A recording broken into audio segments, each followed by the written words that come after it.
Shalom, brothers and sisters. Giving all praises to the Most High in Christ. Okay? Today's topic, we're going to deal with the 12 tribes of Israel, who they are and where they're located. My name is Nathaniel Alaga, and to my right, Banyamyan. Okay? Because there's a common misconception out here in the world today that the Lord destroyed the 12 tribes of Israel, that now you can be a spiritual Israelite because the 12 tribes have been destroyed. Now, is that true according to the Bible? Let's go to Romans chapter 11 and read verses 1 and 2. In the New Testament, for you hypocrites. Okay? I say then, hath the Most High cast away his people? What's the subject? The Most High's people. God's people. Did he cast them away? Let's find out. Read. The Most High forbid. It says God forbid, meaning no. So here in the New Testament, the Apostle Paul makes it crystal clear that the Most High did not destroy the nation of Israel. They're not eradicated. They're not gone. Okay? Read on. For I also am an Israelite. Because Paul comes back and says, because I also am an Israelite. Read. Of the seed of Abraham, of the tribe of Benjamin. Read on. The Most High have not cast away his people, which he foreknew. So why is there all this confusion out in all the churches? Because you've all been teaching lies, because you've learned lies. The Most High has not cast away his people, which he foreknew. Meaning, the people he dealt with in the past, from the time of Moses, when Moses came out of Egypt with the children of Israel, those are the people the Most High foreknew. Okay, those are the same people he's dealing with today. Okay, so the Bible gives you the characteristics of the 12 tribes of Israel, okay, and where they're located today. And we're going to prove that. Okay, I'm going to read for Banyamyan, and he's going to further expound on the tribes. We're going to go to Genesis chapter 49, and we're going to start at verse 1. Okay, you got to listen to what Jacob tells his sons. He says, these things shall happen to you in the last days. Okay? But before we go to Genesis 49, let's go to 2nd Esdras, chapter 14. We're going to read verses 1 to 6. The book that we're reading is entitled The Apocrypha. This book was taken out by the so-called white man. It was originally included in the original King James Version 1611. But because it revealed too much about the end of times and who the wicked was, being the so-called white man, the so-called white man had it removed. Okay? So, a lot of you know that when Moses went up to Mount Sinai, he dealt with the Heavenly Father. And he was up there for 40 days and 40 nights. But a lot of you ignorantly believe that Moses was up there 40 days and 40 nights simply receiving 10 commandments. Now that's simple. How he's going to be up in a mountain for 40 days and 40 nights and only get 10 commandments? He was up there receiving much more than 10 commandments. There's over 600 commandments, and he also received something else. And Ezra records it. So let's read 2nd Esdras chapter 14, verses 1 to 6. And it came to pass upon the third day, I sat under an oak, and behold, there came a voice out of a bush over against me, and said, Esdras, Esdras. And I said, Here am I, Lord. And I stood upon my feet. Then said he unto me, in the bush I did manifestly reveal myself unto Moses, and talk with him when my people serve in Egypt. Right, so now the Most High is revealing something to Esdras. He's telling Esdras what he revealed to Moses. Read on. And I sent him and led my people out of Egypt, and brought him up to the Mount of Sinai, where I held him by me a long season. Where I held him by me a long season. That was the 40 days and 40 nights. Read. And told him many wondrous things. And told Moses many wondrous things. Read. And showed him the secrets of the times. And showed him the secrets of the times. Please read that again. And showed him the secrets of the times. And showed him the secrets of the times. Remember, it was Moses that recorded the first 5 books of Genesis. The first 5 books, Genesis, Exodus, Leviticus, Numbers, and Deuteronomy. The Most High revealed to Moses the whole creation. Okay, and Moses was recording it. He also showed him the end of times. That's what we're about to read about in Genesis 49. Read on. And the end and commanded him, saying, Wait, read it again. and showed him the secrets of the times and the end. And the end. So, yes, Moses knew about the end times, what was going to happen. Read. And commanded him, saying, these words shalt thou declare, and these shalt thou hide. Right. These words shalt thou declare, meaning made manifest openly, and certain things the Most High told Moses, make that a deep mystery, or don't write that part down. Okay? So now let's read about that in Genesis chapter 49. Because although these are the words of Jacob speaking to his 12 sons, it's the Most High telling Moses what Jacob said to his sons. Alright? So Genesis 49, I'm going to read it and then you expound on it. Right. Genesis 49 and verse 1. And Jacob called unto his sons and said, gather yourselves together, that I may tell you that which shall befall you in the last days. So Jacob called his sons, all his sons together, and told his sons what was going to happen to his sons in the last days, what was going to happen to you as a tribe and as a nation of people, what was going to befall you, what was going to be the end times of the prophecy that was written in the Bible. Read on. Gather yourselves together, and hear, ye sons of Jacob, and hearken unto Israel your father. So this is showing you Jacob was talking to his sons, the Israelites, not Africans, not Arabs, not Chinese, not Japanese, but the Israelites, the 12 tribes of Israel. Read on. Reuben, thou art my firstborn. So stop. He's stressing right here. Reuben, thou art my firstborn. Reuben was the firstborn son of Jacob. Read on. The beginning of my strength. And Reuben was the beginning of his strength, because that's natural. Whenever you have a son, or your firstborn son, he's always the beginning of your strength. That's where all your glory, your posterity, your riches, and so forth goes to your son. Read on. Excuse me. The excellency of dignity. And the excellency of dignity. Now Reuben, through our extensive research, have found that Reuben represents the so-called Seminole Indians scattered through the Florida Everglades, which are the Seminole Indians, so-called Seminole Indians. Read on. So it says, Reuben is the beginning of my strength and the excellency of dignity. The excellency of dignity is that the Seminole Indians carry themselves in a royal and honorable dignity. They refuse willingly to submit to the so-called white man's surrendering of signing peace treaties. They did what they was forced and tricked into signing one peace treaty, but they did not sign into many peace treaties like the rest of their brothers, like the Sioux and the Cheyenne and these different tribes. So Reuben kept that dignity. Read on. And the excellency of power. And the excellency of power. Great warriors, great leaders. Read on. May I say one thing? Also, in terms of that, the tribe of Reuben, okay, when you examine the way they dressed, they wore the mitri, right, like Bunyamin has on his head. They were known for wearing the mitri. That was a holy dress code according to the Most High that he gave to the nation of Israel. But he ordained for them to wear the mitri, okay? And when the so-called white man was forcing the 5 civilized nations of the American Indians to enslave the American blacks, okay, it was the Seminoles that refused. The Seminoles had told the white man, yeah, okay, we'll enslave them, but what did they do? They made the American blacks kings and princes and had them marry the choice of their women, okay? Unlike the Choctaw and the Chickasaw who agreed and put the American black in hard slavery, just like the so-called white man.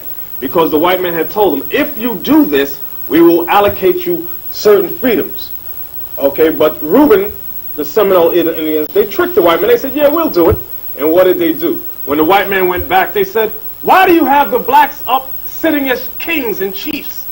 Okay, that's what was going on. So the tribe of Reuben was the excellency of dignity, okay, and the excellency of power. So I'm going to read on. Now, before you read on, I'd like to show you, like the brother said, about the Seminole Indians wearing turbans. It's in this book called The Black Indians by William Lawrence Katz. It's on page 57. You have a group of Seminole Indians at delegation to Washington, D.C.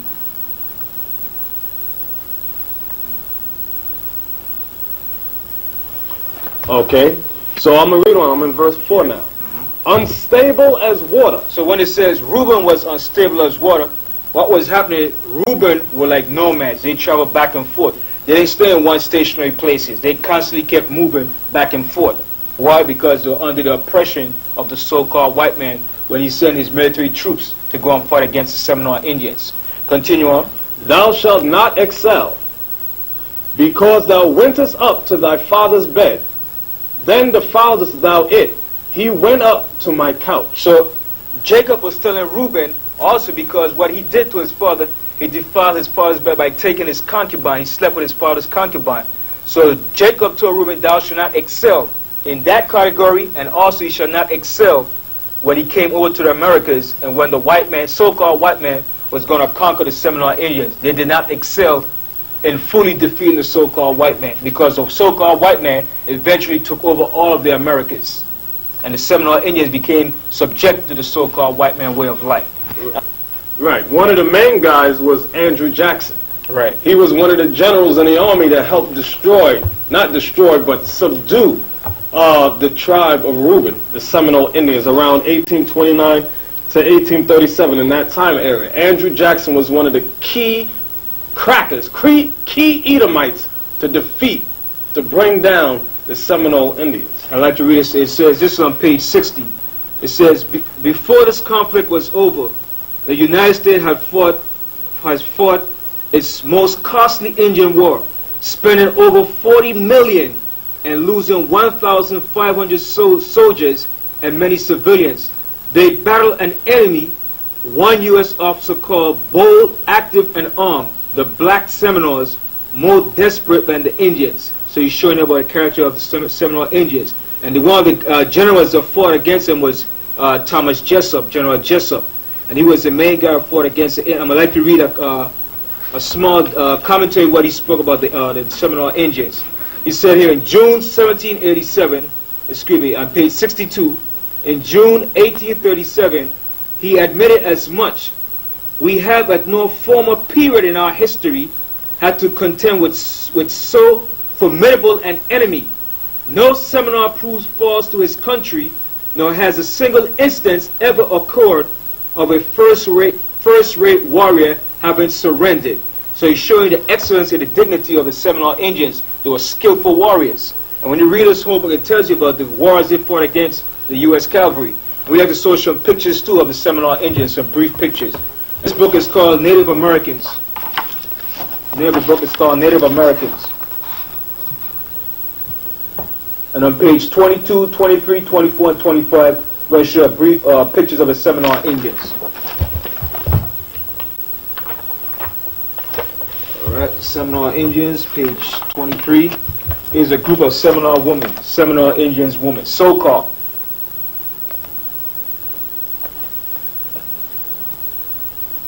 As you were showing on the screen, the Seminole Indians. So we had to go to the book of Deuteronomy, the 33rd chapter and the 6th verse. Right. This is the blessing wherewith Moses blessed the 12 tribes of Israel in the book of Deuteronomy, chapter 33. So the understanding, so you just get the understanding. On how do we know who the 12 tribes are? You need 3 chapters primarily. You need Genesis chapter 49, you need Deuteronomy 33, and also Deuteronomy 28. We're mainly going to concentrate on Genesis 49 and Deuteronomy 33. And one more book, the Apocrypha. Right, and the Apocrypha. Okay, so Deuteronomy chapter 33, verse 6. Let Reuben live and not die, and let not his men be few. So like we're showing, this was Moses. Moses was prophesying to Reuben because Moses saw the beginning and the end of all the tribes. So when Moses said, let Reuben live and not die, and let his men be few, he was showing you the event, what was going to happen to the Seminole Indians when they came to the Americas, and they was going to be slaughtered and butchered by the so-called white man under his cavalry, his military. So he prophesied this event and said, let not Reuben die and his men be few. Why? Because the Most High had to preserve a remnant of his people. Like we read in Romans 11, the Most High has not cast away his people, which he foreknew. So we like to show, read one more scripture, 1 Chronicles, the 5th chapter and the 18th verse. It says, the sons of Reuben and the Gadites. Now the sons of Reuben, like we mentioned before, and the Gadites, which are brothers to the Seminole Indians, read on. And half the tribe of Manasseh, which are another brother to Seminole Reuben, read on. of valiant men, See, they were valiant men, warriors. Read on. men able to bear buckler and sword, Men that could handle skill in weapons, any form of weapons, bows, arrows, swords, javelin. Read on. and to shoot with bow, And to shoot with the bow. They were skillful in using the bow and arrows. Read on. and skillful in war, And they were skillful in war. And you have many different Seminole Indian chiefs that fought against the U.S. cavalry. So we like to show, there's more on that? were 440,703 score that went out to the war. So we like to show in the book, in another book called Lost Tribes and Promised Land. Right. In this book entitled Lost Tribes and Promised Lands, by Ronald Sanders, okay, this is a very important book. This is not a book that he just sat down and wrote up himself. The proof of that is in the bibliography. When you open it up, it tells you where he got many of the stories from. It says passages from Spanish explorers in the southern United States from 1528 to 1543. So what are we about to read? Records. These are not mythical stories, these are records. And we're going to go to page 363 that further discusses the tribe of Reuben. I'm actually going to start at page 364 and 365. You can read from 363 to 365 on your own. I'm going to sum it up briefly. There's a white man by the name of Montesinos. Okay, he was a Marrano, meaning he was a converted Jew. Okay, a white man that converted to Judaism. And he was thinking about the the native Indians. Okay, and this is what he says. It says, those Indians, he told himself, they are Hebrews. Okay? Eventually, so what happened here, I'm just going to skip all the way down. He goes out to find out about the Indians. He's in South America. This is before they had fully migrated up to the southern coast of the Americas. He gets in a canoe. He goes over to where the Indians are, and this is the situation as follows. Eventually, a canoe appeared, bearing 3 men and a woman, all of them Indians, to the place where Francisco, which is the Indian guide, and Montesinos, the white man, were standing at the water's edge. The woman got off and spoke to Francisco in an Indian tongue that Montesinos could not understand, Hebrew, although he could perceive that he was being identified in the conversation. She then turned to her male companions to explain the situation. Upon hearing her words, they arose, went over to Montesinos, and said to his utter astonishment,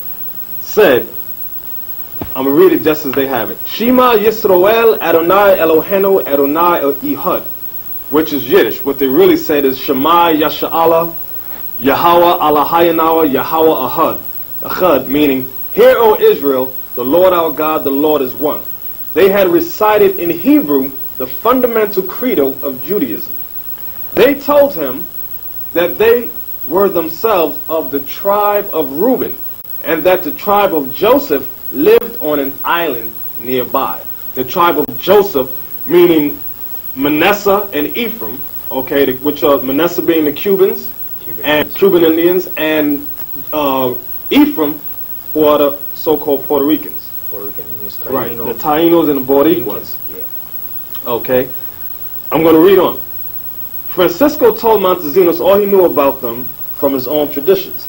His ancestors, to their eternal shame, had indeed made war on them and persecuted them. Only the sorcerers of his tribe had perceived that they were a special people, and had given warning that they should be left alone. The God of these children of Israel is the true God. They had said, and everything inscribed on their tablets is true. Now I'm going to pause here, and everything inscribed on their tablets is true. Because the white man has taught throughout America that the so-called Indians had an oral tradition. The records here says, and everything inscribed on their tablets is true, meaning they had records here. At the end of days, they will be lords of all the nations of the earth. I'm going to read that again. I like that. At the end of days, they, meaning the tribe of Reuben and the other 12 tribes, will be lords of all the nations of the earth. One nation will come bringing many things to this land, meaning Judah, Benjamin, Levi hadn't yet been brought over as slaves yet. And after we have all been provided for through the knowledge of the Most High, These children of Israel will go forth from where they now are and reign over all the earth as they once did. Ha! With this final flourish, Montesinos had turned his tale of the lost tribes into a bit of propaganda. Then it goes on, blah, blah, blah, blah, blah. Right, he started turning the story into a myth and a fairy tale. Right. That the Indians over in the what they call a New World were savages. So this is the lies of the so-called white man to spread his propaganda. So the next tribe will be Simeon and Levi. Simeon represents the Dominicans of Indian descent, and Levi, which are the so-called Haitians that lives on the island of Haiti. So we begin at Genesis, the 49th chapter and the 5th verse. Simeon and Levi are brethren. So what Jacob is saying, he says Simeon and Levi are brethren. Meaning when they say they are brethren, they share the same island known as Hispaniola, which is one side you have the Dominican Republic, and the other side you have Haiti. So it says Simeon and Levi are brethren. All the tribes are brethren, but he's stressing the point that Simeon and Levi, because these two brothers share one island that was known as Hispaniola, but later was divided into Santo Domingo and Haiti. Read on. Instruments of cruelty are in their habitation. And it says instruments of cruelty are in their habitations. The instrument of cruelty that's in their habitation is the witchcraft, which they call voodoo, that's used among the Haitians and the Santo Domingans. So that's the instrument of cruelty that's in the island. That's the main instrument that they use against their own people. And it was also used against the French when the Haitians fought against the French. But looking at today, our people use this witchcraft amongst their own people, which is known as voodoo. All right? Right. Can I show them a few clips of it? In this book here entitled Haiti, Feeding the Spirit, we're going to show you a few clips on the voodoo. Okay, as brought out in Haiti, they call it voodoo. In the Dominican Republic, you call it brujeria. Okay, which is evil magic. So, as you can see for yourself, you see the various clips on the Haitians doing their witchcraft. The same thing in the Dominican Republic. So now I'm going to read on to verse 6. O my soul, come not thou into their secret. So what Jacob was saying, O my soul, come not thou into their secret. He didn't want his righteous spirit that he has to go into what they was going to deal with, which was a witchcraft, because that witchcraft was going to turn to the left-hand side, to negative. It wasn't going to be used in the positive. Read on. Unto their assembly, mine honor, be not thou united. So the assemblies, they're gathering when they have these witchcraft together, when they work in these assemblies of witchcraft amongst the witch doctors and the mass of the people. Read on. Read the part again. It says, unto the assembly, my honor. Unto their assembly, mine honor, be not thou united. So he said, for this, they were not going to be united. That's why Haiti and Santo Domingo is divided. So he didn't want them to be united in that purpose, because if they came together, it would be very destructive. So he said, be thou not united. Read on. All right, let me say one thing. And when they're on that island of Hispaniola, the Haitians are speaking French, the Dominicans are speaking Spanish. They're divided in language, okay, and culture. Right. Okay, And they hate each other. They dislike one another on the same island. That shows you that the Bible is true. The Most High knows exactly what he's saying. I'm going to read on. For in their anger they slew a man. So this goes back in the past, when we were back in the land of Israel. What happened, some men had raped their sister, Dinah. So they told Israel, okay, you can marry my sister. So they said, for you to marry my sister, you must become circumcised. So when these men became circumcised and they were all sore and sitting back, they went and slew all the men. They slew all these African men that raped their sister. Read on. I'm going to read on. And in their self-will, they dig down a wall. So meaning to destroy a whole city of Africans when they were back in the land of Israel. And their father Jacob was afraid of what they have done. Read on. Cursed be their anger, for it was fierce. He said, cursed be their anger, because it was fierce. And their anger today is still fierce towards their own people. Continue on. And their wrath, for it was cruel. And they're still cruel today too. Read on. I will divide them in Jacob. So Jacob said, according to the prophecy of the Most High was going to do, he was going to divide them in Jacob. That's why it's divided by Santo Domingo and the island of Haiti. Read on. and scattered them in Israel. And we were scattered. How were we scattered? When we were brought to this part of the world in slavery, on the slave ships. Right. Also, that goes when the Most High, when the Levites was set up, they were scattered throughout all Israel. Also, they didn't have an inheritance of land. Right, the priests. Yeah. Right. Because they were the priests of the nation of Israel. Right. That story that he brought, that Banyama had mentioned concerning Dinah and Simeon and Levi, that's a terrible story. Because, as he brought out, when that African prince had slept with their sister, Simeon and Levi wanted revenge. Okay, and they said, all right, as he said, you want to marry our sister? All your village has to get circumcised. So Simeon and Levi waited till the soreness set in. Then they struck and they attacked. With the swords. Right. And that shows you Simeon and Levi, they had power. They wasn't no weak guys. These dudes was terrible and powerful. And in this book entitled Black Indians by William Lauren Katz, I'm going to go to page 33 in this book. And it talks about a similar situation with Simeon and Levi, meaning the Haitians and the Dominicans. I'm going to go to it real quick. And then it's saying too, back in Israel they used swords. Back in the island of Haiti they used what you call a machete or a machete. It's the same thing. So it's the same instrument, weapons of war that they use to fight against the enemies or against their own people. Right. Check this out. I'm on page 33. In 1522, Europeans in the Americas first learned that slavery did not easily lead to enormous wealth. On Christmas Day, African and Indian, meaning it's referring to the Haitians and the Indians of Santo Domingo, but they put African here, slaves on a plantation owned by Diego Columbus rose and murdered their masters and overseers. Nearby Native Americans joined the rebels because they had brought Native American Indians, the tribe of Gad, over to serve slavery in Santo Domingo. The beautiful island of Santo Domingo shook with the first recorded slave rebellion in the New World. The conspiracy had spread across the sprawling sugar plantations in the weeks before Christmas. Patiently waiting, the plotters waited until Christmas Day, when the planters and their families would be bloated with food, soaked with liquor, and too weak or sleepy to offer much resistance.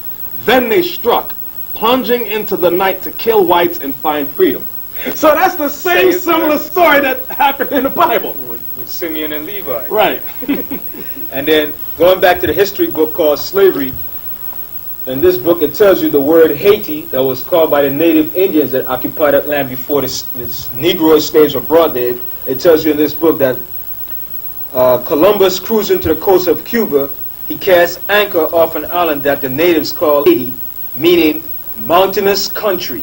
So that the word Haiti came from the Indians, meaning a mountainous country. But when the French got there, they called it hell, high ground, because of the hell that they caught from the Haitians when they rebelled against the slave masters. So it was the French that were oppressing the Haitians. So there was a great leader that rose up. His name was Toussaint. And this is what it says on Toussaint. Only 7 months later, Napoleon gave up his attempt to force Haiti back into slavery because Napoleon hated black people. He was a staunch hater of black people. And it says, Toussaint had won after all. The French withdrew, leaving 60,000 of their soldiers and sailors dead on the island. On the last day of 1803, Haiti formally proclaimed its independence, so-called independence, from the hardcore bondage of the French. So what is it showing you? That the French caught much hell under the Haitians when they rebelled. And the so-called Haitians were the first to proclaim independence in the so-called Western world. Right. The next thing, when you go to the libraries, there's a book entitled Christopher Columbus and the Participation of the Jews in the Spanish and Portuguese Discoveries by Dr. M. Kayserling. If the cameraman could get close up on this. This is a reference book. You're not going to be able to take the book out, but I'm going to read a few references from page 95 on, okay?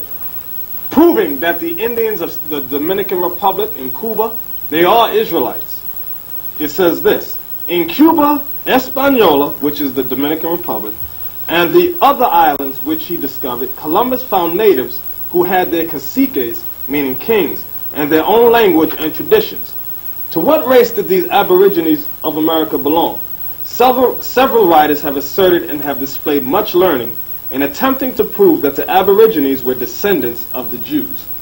This result was reached already in the 16th century by the Spanish clergyman Roldan. His arguments were derived from an unpublished manuscript which he discovered in the library of San Pablo in Seville. Okay, let me jump down real quick. I'm going to go to page 98. Of more interest than the mode of migration is the question whether any analogies in language, in traditions, in religious conceptions, or in religious ceremonies justify the acceptance of this ethnological theory, which it does. As you stick around, we're going to show you the language of the Indians throughout the islands. Roldan's chief argument in support of his view is the language of the Indians in Hispaniola, which is the Dominican Republic, Cuba, Jamaica, and the adjoining islands. He contends that it has many resemblances to Hebrew. It was Hebrew, and we're going to prove it. In fact, he even calls it corrupted Hebrew, because they had picked up other languages from the white men, different words, and inserted it in. He asserts that such names as Cuba and Haiti are Hebrew, and that they were first applied by the earliest caciques, meaning kings, the chiefs or the leaders, who discovered and peopled the island. Okay, the names of rivers and the persons in use among the natives are derived from the Hebrews. I'm going to go to page 99. They also sacrificed first fruits on high mountains and under shady trees. They sacrificed first fruits because that was a high holy day, called first fruits, set up and ordained by the Most High in Leviticus, the 23rd chapter.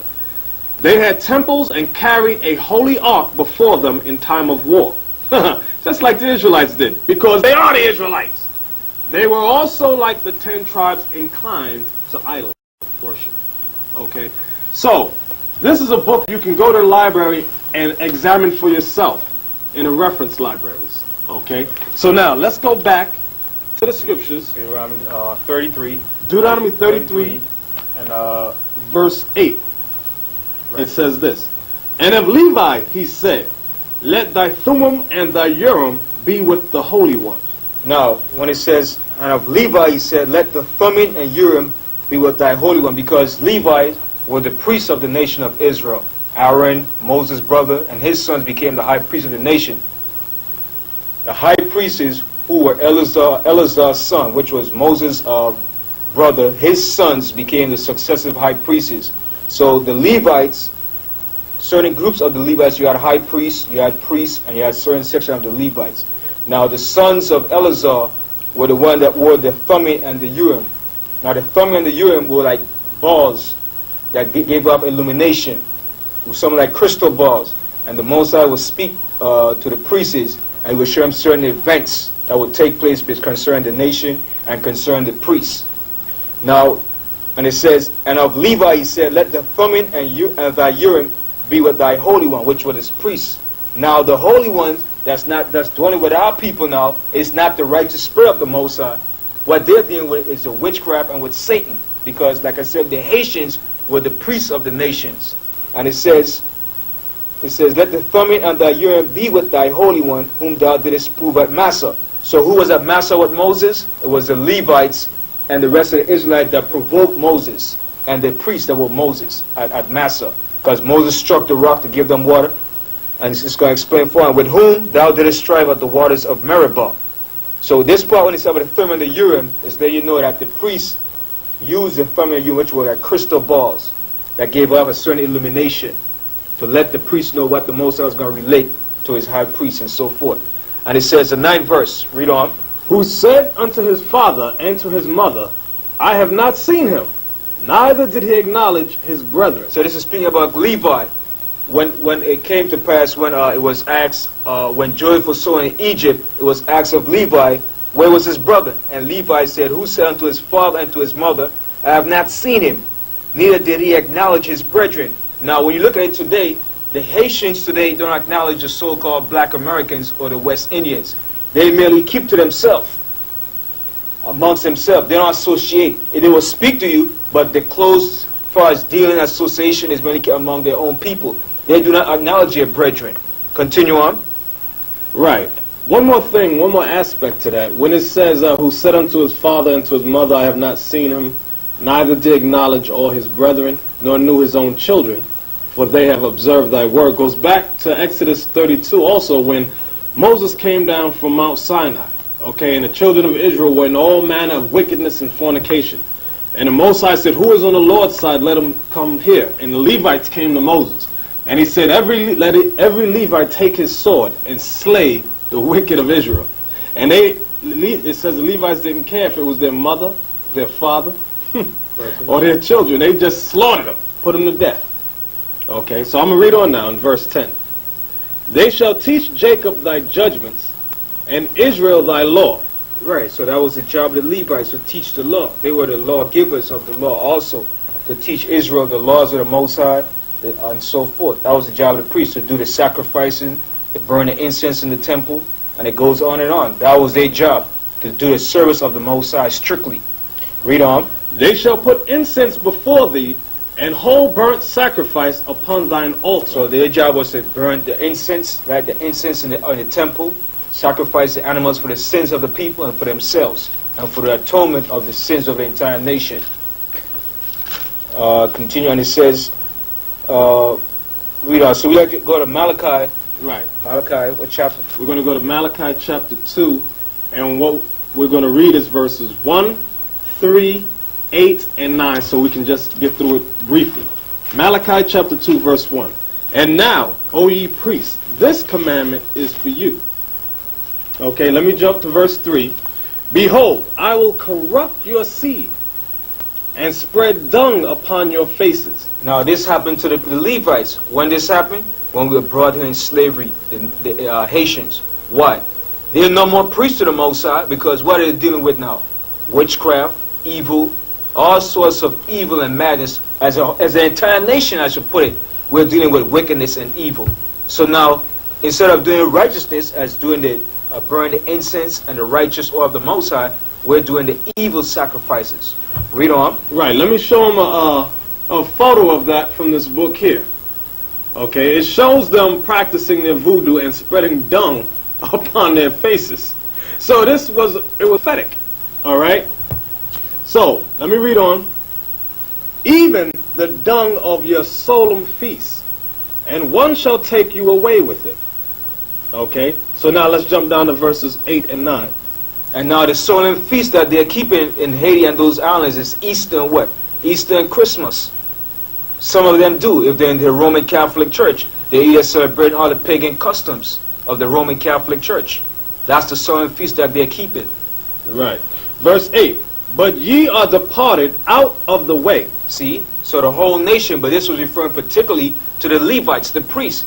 They have went out of the Most High's way, which is his righteous order.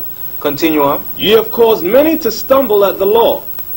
Ye have corrupted the covenant of Levi, saith the Lord of hosts. And that's what they did. Corrupted the covenant by doing what? Bringing in false sacrifices, by going to pagan customs, by following the ways of the different nations, the Africans. Continue on. Verse 9. Therefore have I also made you contemptible and base before all the people. And look at it. Haiti is the poorest country in the Western Hemisphere. It's the poorest. And they're living in the most deplorable state. Continue on. According as ye have not kept my ways, but have been partial in the law. Right, let me say this about that. When the Mosai said he made Levi contemptible and base before all the people, meaning before all Israel. When you mistakenly if you ask a black guy, are you Haitian? You know how insulted they get. Haitian? I ain't no Haitian. If you ask any of our people, they get that's like the greatest insult to call them a Haitian, because they've been reduced to being contemptible and base before all the people. And with many Dominicans, the biggest joke that one of their jokes is to call another person, they say, tu eres un haitiano, meaning you are a Haitian. And they all think, that's like a joke to them, because they consider the Levites, which are the Haitians, the most base of all people. And at one time, they were the most noblest of all. The priests, the Haitian priests, were noble men. The Most High tells you how has the fine gold become dim. The priests were royal men. The priests dealt with purity, all pure stuff. None was unclean or base could come around the priest. Not even a stranger could touch the food that belongs to the priest. Everything around the priest had to be pure, sanctified, and holy. The priest could not even have a woman that had a husband before. She had to have been a virgin. So it's showing the high level that we were once on to the level that we have been brought down to. Right. So now let's go back to Deuteronomy 33 and verse 11 to finish up on Levi. It says, bless the Lord. Bless, Lord, his substance, and accept the work of his hands. Smite through the loins of them that rise against him. So what was this? This was also prophecy showing you whoever's going to rise up against the Haitians, like the French, the Most High was going to give them that power to fight against their enemies. Reading on. And of them that hate him, that they rise not again. I like to show in this book called Slavery. It's on page 119. In the caption it says, refuse freedom by the French National Assembly. So the French National Assembly wanted to give the Haitians freedom under their way of doing it. But the Haitians rebelled against that. They said, Haiti's slaves revolted in August 1791, burning down plantations and massacring whites. They massacred white people. And it says, Toussaint organized the slaves into a revolutionary army that could defeat the European troops. So this is also going back to this prophecy in this chapter, right in this verse right here, about the Haitians. Right, and that's going to go on a greater scale in these last days. The Most High is going to destroy everyone that comes up against them, that they rise not again. Because the white man's not going to rise again, according to this prophecy. Ever! Ever! And the next tribe is Judah, who is known today as the so-called Black Americans, or some people say Afro-Americans. But these are natural names, or Negroes, which y'all make mockery of my Negroes. So you prefer, some people prefer the term Afro-Americans, but the true nationality is Judah. Right. Can we just get, since you said that, in Deuteronomy 20, I just got to get to, since Benjamin brought that up, Deuteronomy 28 and 37, it says this. This is mainly for Judah. Listen. And thou shalt become an astonishment, a proverb, and a byword among all nations, whither the Lord shall send thee.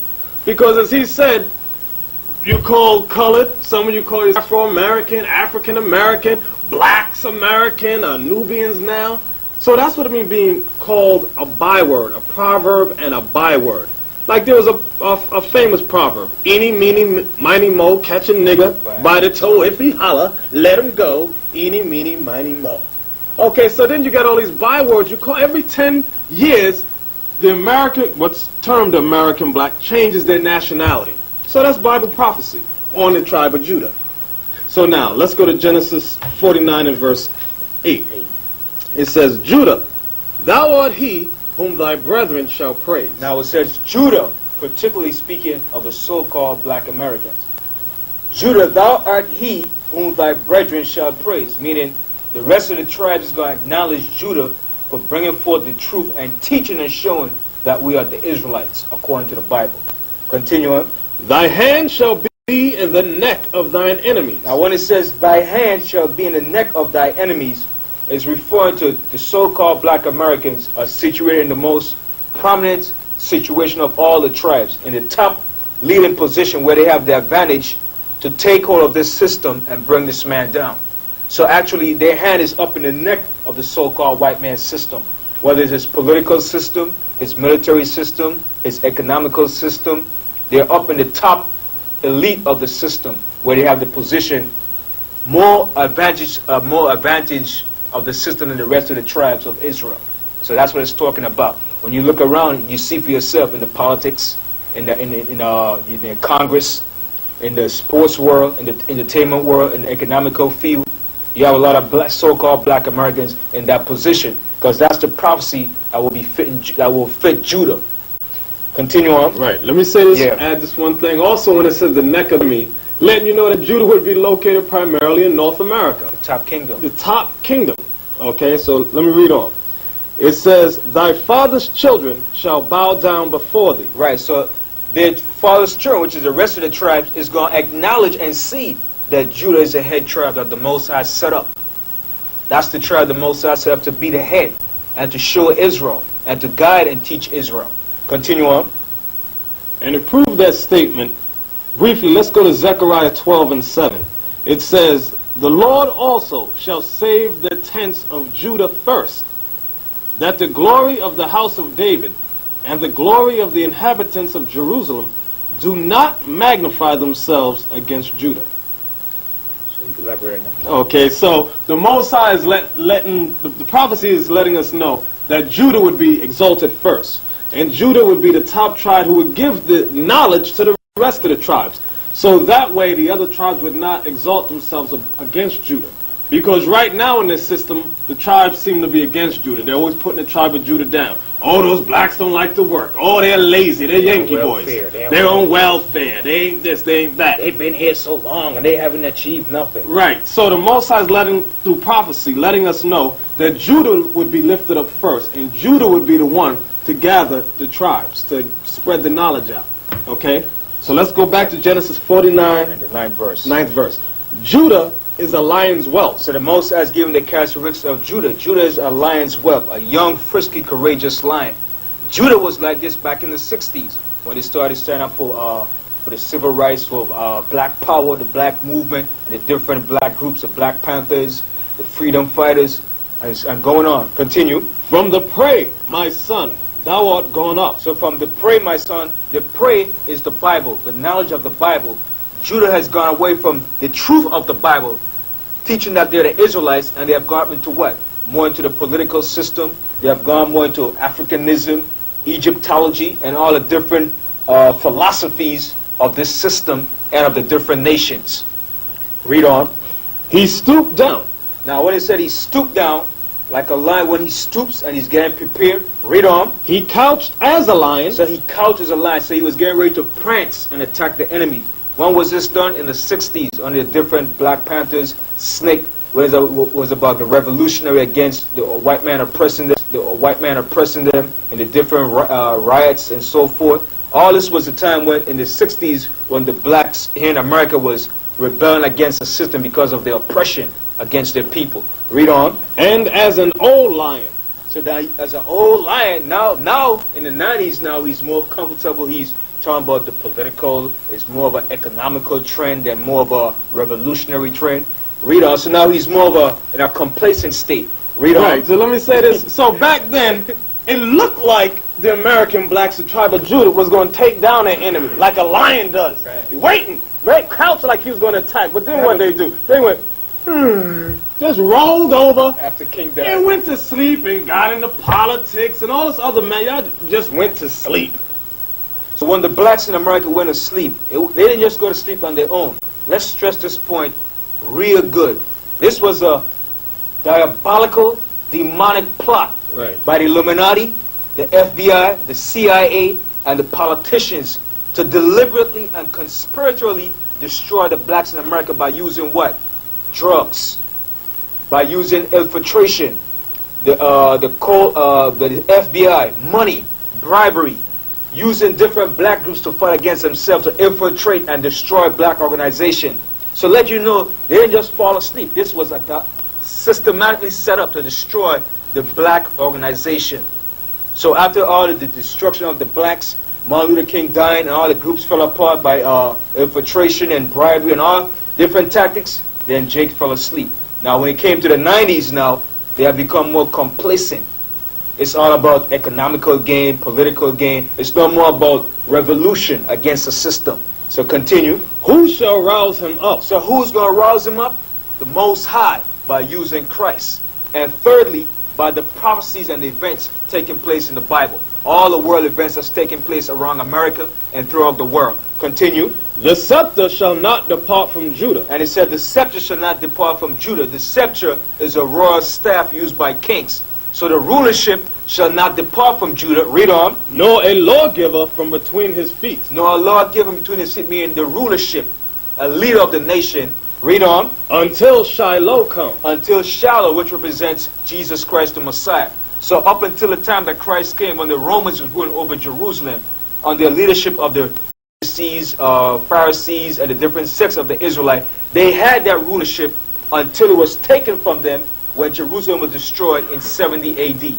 Read it on. And unto him shall the gathering of the people be. So unto Christ, which is the leader of the nation of Israel, who also came up in the tribe of Judah, and also unto Judah shall the gathering of the people be.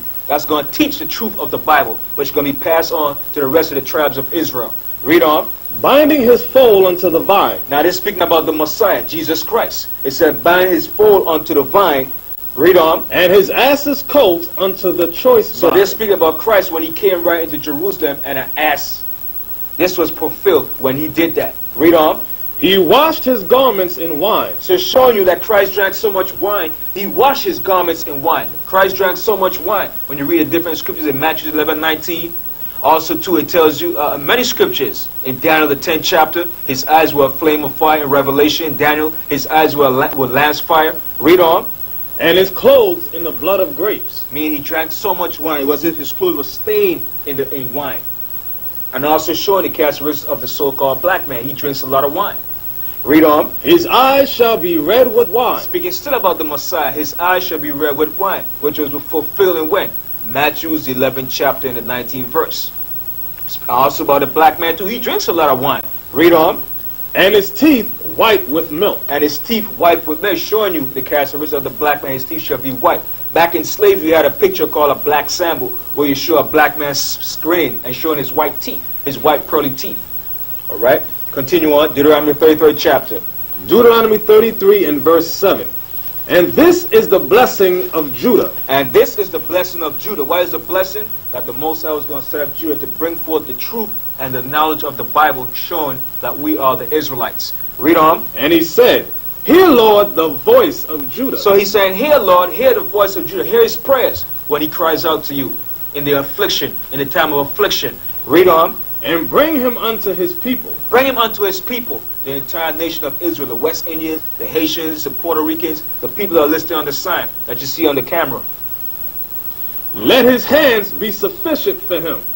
So let his hands be sufficient as far as dealing with this truth, as getting the information that's needed, bringing forth the truth to our people. Read on. And be thou an help to him from his enemies. And be thou an help to him from his enemies. Who is the enemies?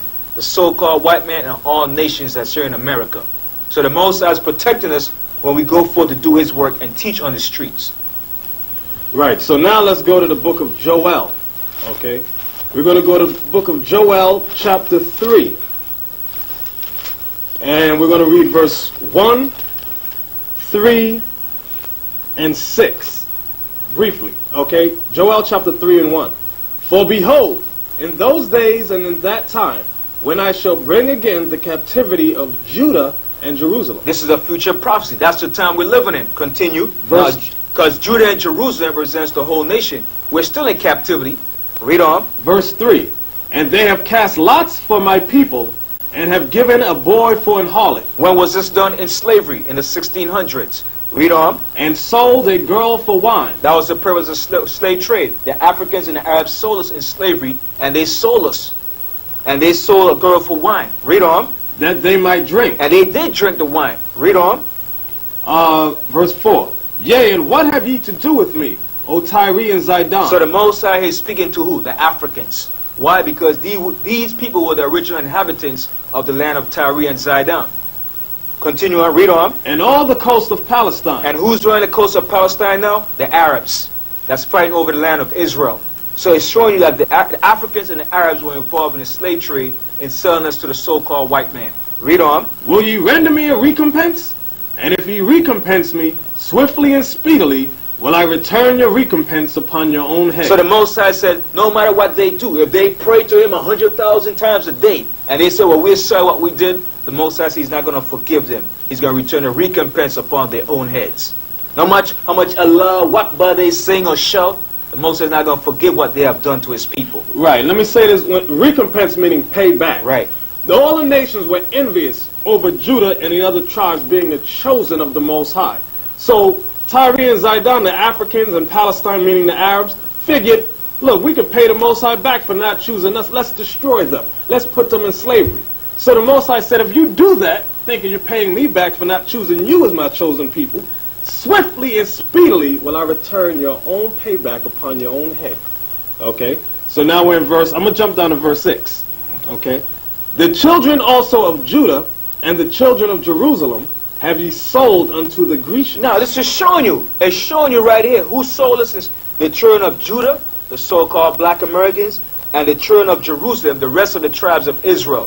When also it said Jerusalem, it also includes Benjamin and Levi, the so-called West Indians and Haitians. It said the children also of Judah and the children of Jerusalem have you sold unto the Grecians. Why is it saying the Grecians? Because the Greeks was the first ruling empire of the so-called white man. And all white people stem from the Greeks. So it's talking about the so-called white people, Europeans, up until this day, America. Read on. That ye might remove them far from their border. And we were removed far from our border, which is Jerusalem. We were sold from the west coast of Africa, but we migrated down into Africa in the time of 70 AD. And we're going to show you in different historical books called Babylon to Timbuktu. So from the west coast of Africa, we were sold by the Africans and the Arabs to the so-called white man. Right. So from there, let's jump back to Deuteronomy 28 and let's get verse 68 to show you how they removed us far from our border on slave ships. Does the Bible speak about that? Yes, and we're going to prove it. Deuteronomy 28:68. And the Lord shall bring thee into Egypt again. Now, read on. With ships. This was a second time. The first time that we were in Egypt was with Jacob and his 70 souls, and we became a great nation. And we came out of Egypt under Moses. But this second time was after we became a great nation, and we were sold from the west coast of Africa to the Americas. Now, and Egypt is a Greek word that means bondage, slavery. America also represents Egypt, which is our bondage and our captivity. Now it says, and the Lord shall bring thee into Egypt again, meaning a second time. Read it again. And the Lord shall bring thee into Egypt again with ships. Again with ships. It's slavery into America a second time. Read on. By the way whereof I spake unto thee. By the way whereof I spake unto thee. Read on. Thou shalt see it no more again. So by the way Moses spoke, it was in Mount Sinai. And read on. And there ye shall be sold unto your enemies. And the there is America. America, the islands of the Caribbeans. Read on. For bondmen and bondwomen. And it said, you shall be sold unto your enemies, the so-called white man, the Greeks that we read in Joel, the 3rd chapter. Read on. And no man shall buy you. The bondman and bondwoman is slave man and slave woman. When it says, no man shall buy you, no man of our people in this captivity was going to redeem us or deliver us out of the hand of the so-called white man. You have many black leaders that tried, but they failed. Because who's going to deliver us out of this captivity? Jesus the Messiah. And when he comes back, it's not going to be with peace and love. It's going to be with war and great destruction. Right. So let's go to Jeremiah 14:2. Right. Okay, to prove the color of Judah. Right. Jeremiah 14 verse 2 says, Judah mourneth, and the gates thereof languish. So the Bible said Judah is mourning. Mourning for what? For better rights, civil rights, equality, for jobs, for more employment, for against the oppression, against the hatred. For you name it, every aspect Judah is mourning. Read on. And the gates thereof languish. So when it says the gates thereof languish, meaning the black leadership of our people is languishing. They're languishing in the sense that they're not teaching our people the truth as to who they really are, the Israelites. What they're teaching our people, they're African Americans, Islam, and all these different false philosophies. But they're not teaching that they're the Israelites, and the so-called white man is a devil, and he's not the Jew, according to the Bible. Right, and that ties in what Genesis 49 said about them couching as an old lion. Who shall rouse them up? Okay, so that's what also goes into that language. Our leaders are languishing because they don't know what to teach the people. Okay, it says they are black unto the ground. So it's showing you that Judah is black unto the ground. Meaning what? They're dark-skinned people. The Jews are dark-skinned people, black people. When you dig up the earth, it's different shades of brown, dark color. And we're going to prove it more in the historical books, showing you that the Jews were all black people. All right? Right. And that ground, meaning when he said different shades of brown, because you do have some light-skinned blacks, ranging from a light brown to a very dark brown. Okay? Because when the top layer of the soil is brownish, then the deeper you go, the darker it gets. Okay? So we had to go to the book, this historical book called Babylon to Timbuktu. Now this was written by a black scholar. Some of you said, but why are you using the white man books? We use all books, blacks, white, because it bears reference to the Bible. So we had to go to page 84 and read what this black scholar wrote. Right. And his name is Rudolph Windsor. It says, in the year 65 BC, the Roman armies under General Pompey, More white people. The Romans are Italians, white people that captured Jerusalem. Read on. captured Jerusalem. In 70 AD, General Vespasian and his son Titus put an end to the Jewish state. Remember that. They put an end to our rulership, our nation, in the land of Israel, not Africa. Read on. With great slaughter. With great slaughter. They were slaughtering, killing us, butchering us. Mass genocide. Read on. During the period of the military governors of Palestine, many outrages and atrocities were committed against the residue of the people. During the period from Pompey to Julius, it has been estimated that over 1 million Jews fled into Africa. You hear that? 1 million Jews fled into Africa. So now, if these Jews are white people, what would be the purpose or the sense of fleeing down to Africa? So showing these were black people. 1 million Jews fled down into Africa, like we just read in the book of Deuteronomy 28:68. And you were sold from where? From Africa to America. By who? The Africans and the Arabs. Read on. Right, let me bring this out. And this also proves what you had said earlier about the scepter shall not depart from Judah until Shiloh come. Because right after Christ came, the Romans under Vespasian, like we're reading, destroyed Israel. And they lost their power. Okay? I'm going to read on. Fleeing from Roman persecution and slavery, the slave markets were full of black Jewish slaves. Okay. So, sure, that's the proof right there. The slave markets were full of black Jewish slaves. Now I can show one more book called Sex and Race. This is by J.R. Rogers, another black historian and scholar. All right, in this book on page 91, he asks a question right here. This is the question that he posed to the readers. It says right in page 91, were the Jews originally Negroes? The answer is yes, and still are. Now this is what he said about the European painters. It says, European painters and sculptors, by their use of white models to typify biblical characters, have falsified tremendously the physiognomy of the ancient Jews. That's true. When was this done? In the Renaissance period. This was done by the Renaissance to typify biblical characters by using white men to portray the biblical characters. Moses, Joshua, Jesus Christ, the apostles, and all the people in the Bible. That's why today you have a prominent picture of this guy that we call Jesus Christ, a white-looking guy, which actually his name is Caesar Borgias, the second son of Pope Alexander VI of Rome.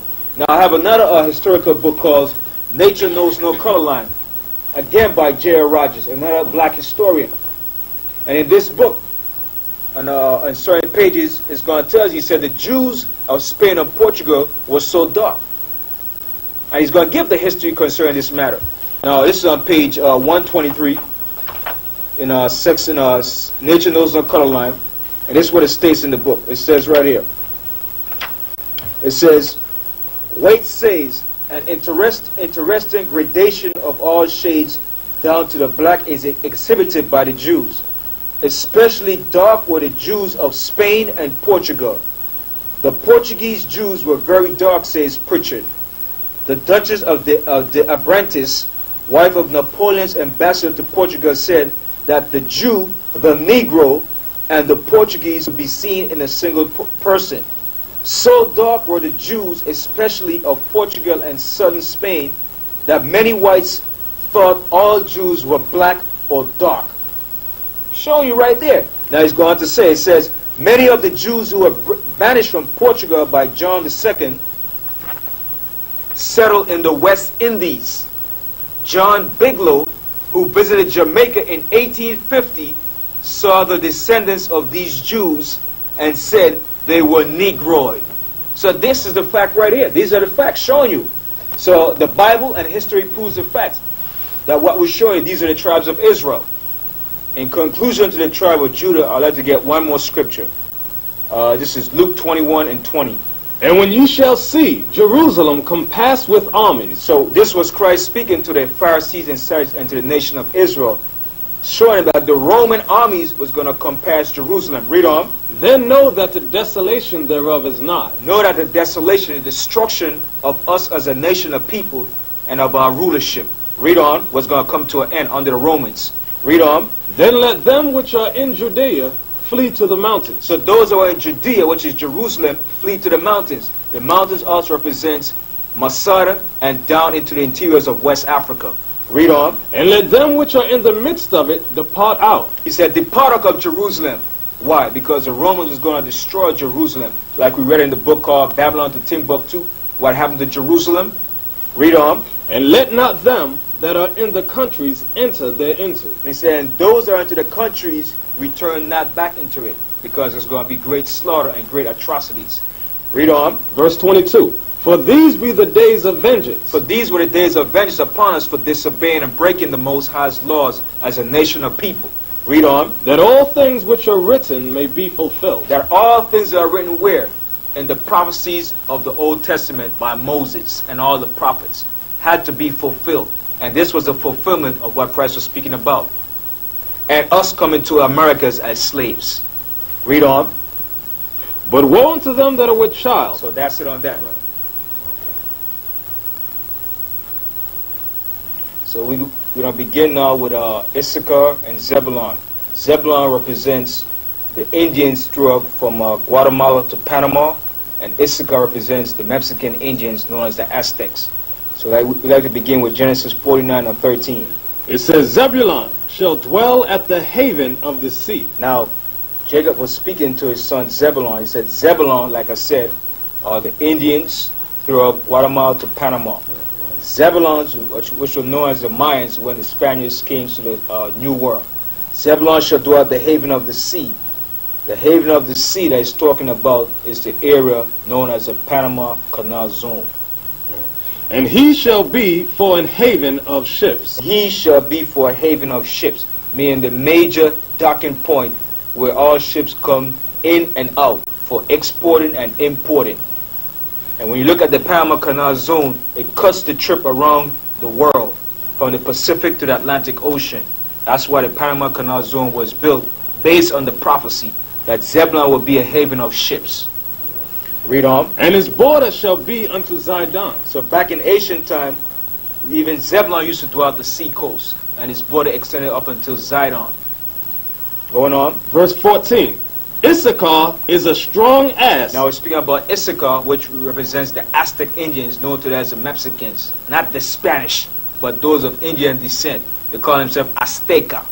Read on. Issachar is a strong ass. So it said Issachar is a strong ass, meaning he's a strong, hard worker. Read on. Couching down between two burdens. And the two burdens that he couching down is what? Is Mexico, which is North America, and Central America. And the two burdens also the burden that he carries upon his back during all his hard labors. Right. Let me say they always show the Mexicans one of their symbols is an ass. That's one of their famous symbols. Let me get this picture. Right, the burro. Right, the burro, like you said. Real quick. Okay. This is from this book entitled Mexico, Feast and Famine. Okay. And inside they show you the Mexicans riding on the border. Let me open to it right here. On what page? There's no page number on in this All book. Okay. So, let me continue. Verse 15. And he saw that rest was good. And meaning the rest was a pleasant land. And the rest that they also have is what they call a siesta, where they stop working at 12 o'clock noonday and they rest. And they don't do no work. Right. A few of the Latin American countries also do that. However, it's the Mexicans who have become famous for it. Anytime you hear of a siesta, what's the first thing that comes to your mind? The Mexicans. Okay? I'll read it again. And he saw that rest was good. And it was also a good land, a beautiful land. Read on. And the land that it was pleasant. The land is a beautiful land. So that's where all the American tourists go when they want to go for a vacation. They run down to Mexico, Tijuana, Puerto Vallarta, and all the different places in Mexico. Read on. And bowed his shoulder to bear, and became a servant unto tribute. So he bowed his shoulder. when the Spaniards came over and conquered them, the conquistadores, they bowed the show and became servants. And it says they bowed their minds, and even up until this present day, that's why America is taking NAFTA down to Mexico to pay the Mexican workers a minimum wage, because they are hard workers. His name, Issachar, means he is hired. And the white man knows this prophecy. That's why he exploit and use the Mexicans as cheap labor. Right, even here in the city, whenever the Japanese or the white man in general wants a cheap labor, who do they get? The Mexicans, and pay them less than minimum wage. Because they say none of the blacks surely ain't going to work for that, or none of the other Spanish-speaking tribes, but get the Mexicans. You could pay them $1.50 an hour. They'll do it. Right. Okay. So now, let's go to Deuteronomy 33.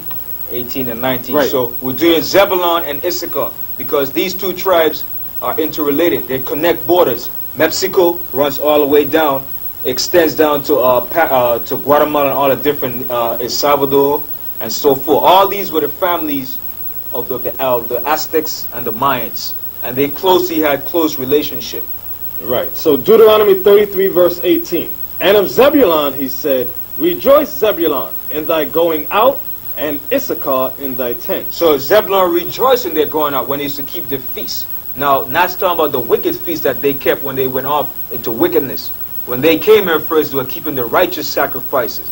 But then they went off into wickedness, which is sacrificing the people on the altars and cutting the hearts out. I went off into mass wickedness. So it says, Rejoice, Zebulon, in thy going out, and Issachar in thy tents. Who was in the tents of Zebulon? The Aztecs. That's why they used to travel back and forth and used to exchange gifts. Right. They were close relatives. Verse 19. They shall call the people unto the mountain. Right. The ones that did the calling was Issachar. During the Middle Ages, they were called the Aztecs. Because the verse above it says, Rejoice, Zebulon, in thy going out, and Issachar in thy tents. So it was Issachar that remained in their tents. The Aztecs, they would blow the horn at the feastly occasions and call the tribe of Zebulon up, which were the Mayans, and there they would do sacrifices. Okay, sacrifices of righteousness. So I'll read on. There they shall offer sacrifices of righteousness, for they shall suck of the abundance of the seas, and of treasures hid in the sand. And when you look it up, the word Panama means the riches of the seas, the riches of the sea. So Panama is rich in the abundance of fish and all the riches that's in the sea. So he's telling you right here about Zebulon and Issachar too. Right. In ancient times, they actually, before we came to this side of the world, the Aztecs and the Mayans, back in Jerusalem, they really had sacrifices of righteousness.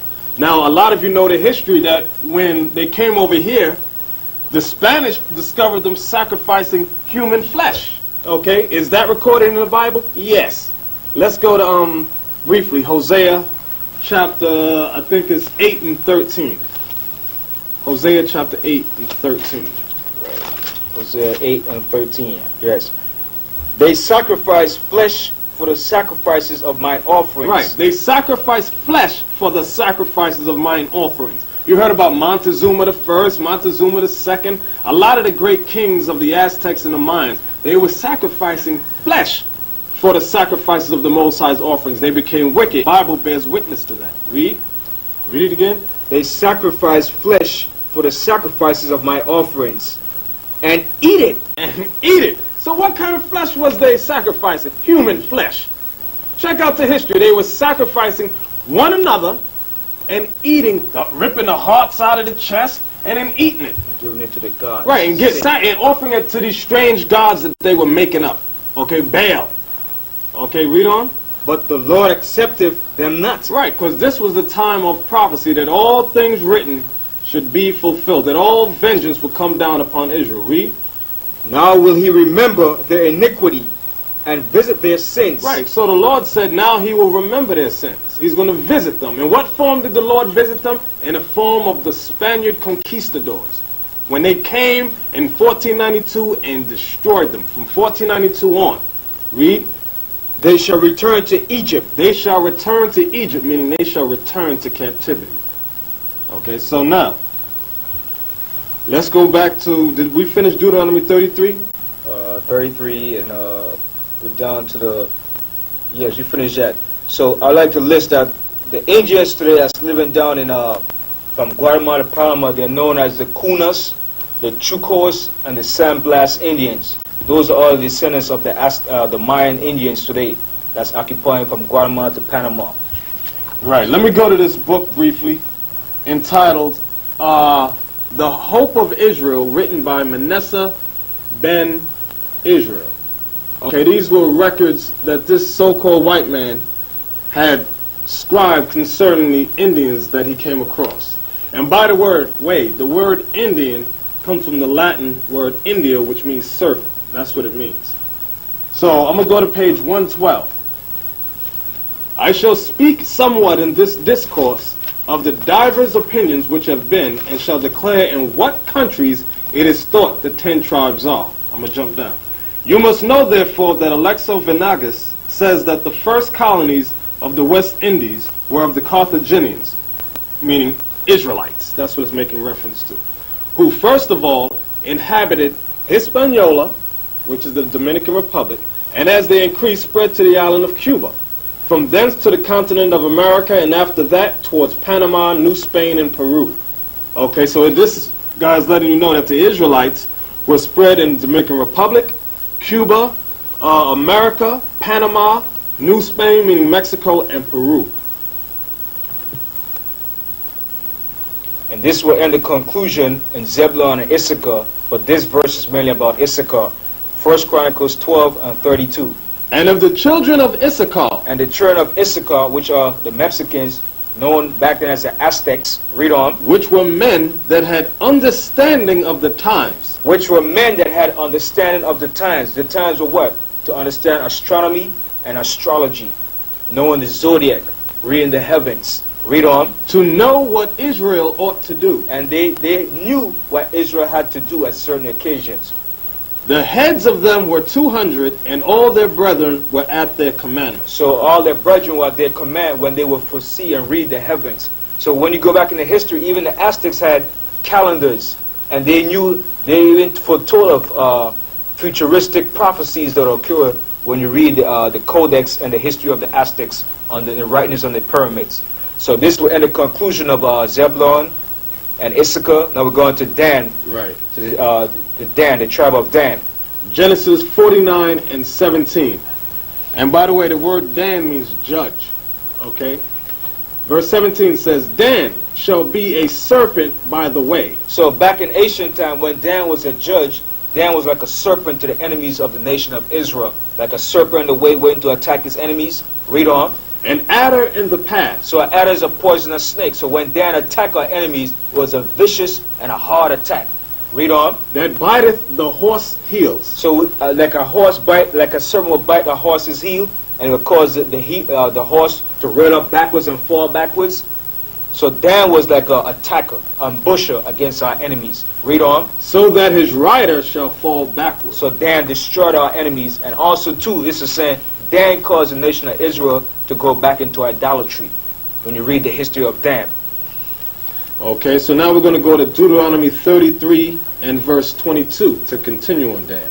And of Dan, he said, Dan is a lion's whelp. So Dan had a characteristic of a lion's whelp too, a courageous, warlike people. Right, like with Samson, he was one of the main ones. Of the judge of Israel. Right. It reads on, he shall leap from Bashan. Now when it says Dan shall leap from Bashan, Dan was situated in the northern part of Israel. So when it says Dan shall leap from Bashan, meaning Dan was going to leap from where he was occupying and blend into the rest of the tribes of Israel. Because what happened to Dan, when you read in the book of Revelation, it's not mentioning Dan. Why? Because Dan was blended in with the rest of the tribes of Israel. Right, and to prove that, we're going to go to the New Testament in Revelation chapter 7. Okay, the tribe of Dan, they weren't destroyed as people, but they no longer had an inheritance. Like in the past, when the Levites no longer had an inheritance, so in this day and age, the tribe of Dan no longer has an inheritance. The proof of that is Revelation chapter 7. I'm going to read verses 1 down to 8. I'm going to read it swiftly. If you want to interject, do so. It says, And after these things, I saw 4 angels standing on the 4 corners of the earth, holding the 4 winds of the earth, that the wind should not blow on the earth. So that's the destruction that's going to come from the 4 corners of the earth, the nuclear destruction that's coming against all nations. Read on. nor on the sea, nor on any tree. And I saw another angel ascending from the east. Israelites. Because a lot of you try to be smart and go, see, that includes everybody. It That says means everybody. it's of the nation. Right. And So this- is that it? Verse Isaiah 11? 11:11. Right. And it says, and it shall come to pass in that day that the Lord shall set his hand again the second time. The second time means when he comes back. Right. To recover the remnant of his people, which shall be left from Assyria, from Egypt, from Pathros, from Cush, from Elam, and from Shinar, and from Hamath, and from the islands of the sea. And he shall set up an ensign for the nations, and shall assemble the outcasts of Israel. Who? The outcasts of Israel. The outcasts of Israel. Read. And gather together the dispersed of Judah from the four corners of the earth. Do you hear that? So that explains Revelation 7 and that verse we had read about them coming out of all nations. Okay, so stop the strange doctrine of including the Chinese, the Japanese, the Hawaiians. No, this ain't for you. This is only for the 12 tribes of Israel coming out of all nations under the earth. All right, so with that, we're moving on to the next tribe, which is Gad, which means truth, which is the so-called North Americans, known as the Cheyenne, the Sioux, the Apache, the Cheyenne, the Apaches, and so forth. This is what you call the so-called North American Indians, Native American Indians. Now, I want to stress this point because you have scholars and so-called biblical scholars saying, well, Native American Indians are Chinese, they came from the Bering Strait. This is a bold-faced, blatant lie. You're looking at a so-called North American Indian right here. That's right. Nathaniel.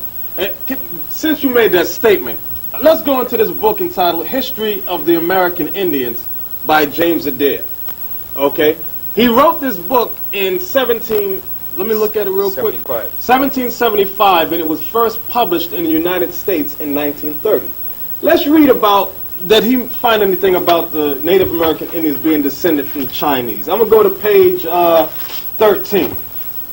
Page 13 and 14. Bear with me. Here comes right here. All right.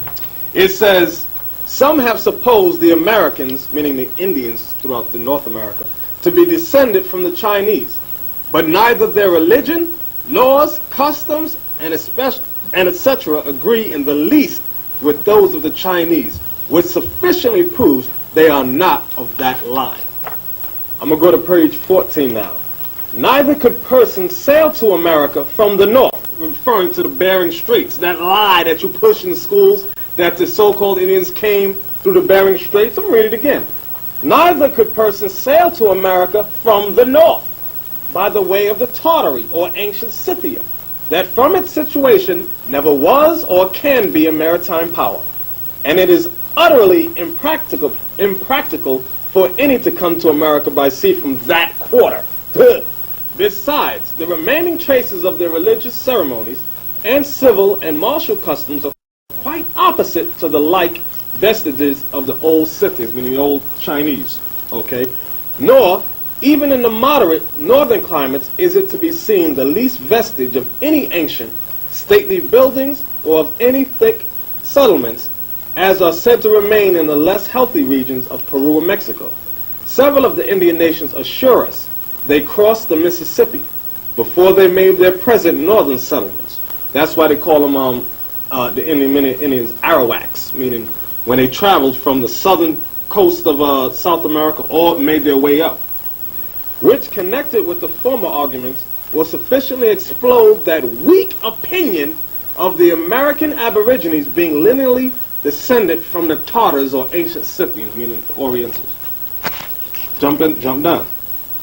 From the most exact observations I could make in the long time I traded among the Indian Americans, I was forced to believe them lineally descended from the Israelites, either while they were a maritime power or soon after the general captivity.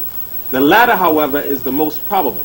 This descent I shall endeavor to prove from their religious rites, civil and martial customs, their marriages, funeral ceremonies, manners, language, traditions, and a variety of particulars which will at the same time make the reader thoroughly acquainted with the nations, of which it may be said to this day very little have been known.